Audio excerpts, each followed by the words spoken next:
৩৬ বছর পর রাকসু পেতে যাচ্ছি।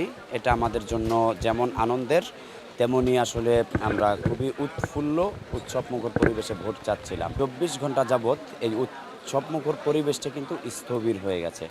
আমরা চাই একটি উৎসবমুখর পরিবেশে সর্বোচ্চ ভোটার উপস্থিতির মধ্য দিয়ে যেন আমাদের রাকসু নির্বাচনটি অনুষ্ঠিত হয়। নির্বাচন কমিশন যদি নিশ্চিত করতে পারে যে ২৫ তারিখে সর্বোচ্চ ভোটার উপস্থিতি হবে, আমাদের আপত্তি নেই। তবে আমি চ্যালেঞ্জ দিয়ে বলতে পারি আমাদের নির্বাচন কমিশন এইটি নিশ্চিত করতে পারবে না। সুতরাং সাধারণ শিক্ষার্থীদের মনের কথা চিন্তা করে আমাদের পালস বুঝুন।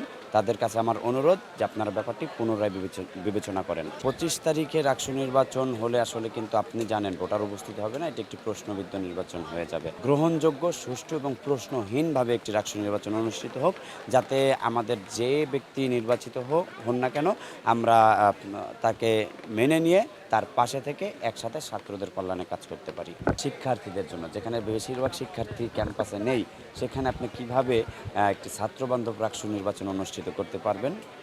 সম্ভব না। সুতরাং শতভাগ শিক্ষার্থী যখন ক্যাম্পাসে থাকবেন, ক্যাম্পাস যখন শিক্ষার্থীদের পদচারণায় মুখরিত থাকবে, ওই মুহূর্তেই আমরা রাকসু নির্বাচন চাই। আমরা তো আগে থাকতেই বলেছি যে আমাদের নির্বাচন কমিশন কোনো একটা গোষ্ঠীর দ্বারা বায়াসড।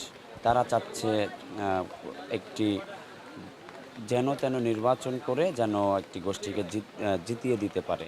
সুতরাং এটি সাধারণ শিক্ষার্থীরা সাধারণ শিক্ষার্থীদের পালস পরিপন্থী একটি কাজ। আমরা তাদেরকে আহ্বান জানাই, আপনারা শিক্ষার্থীদের বুঝুন, শিক্ষার্থীদের পালস বুঝুন। আর না হলে কিন্তু পোষ্য কোটার ইস্যুতে যেমন আপনাদের প্রতিহত করা হয়েছে, আপনাদেরকে আবারও প্রতিহত করা হবে।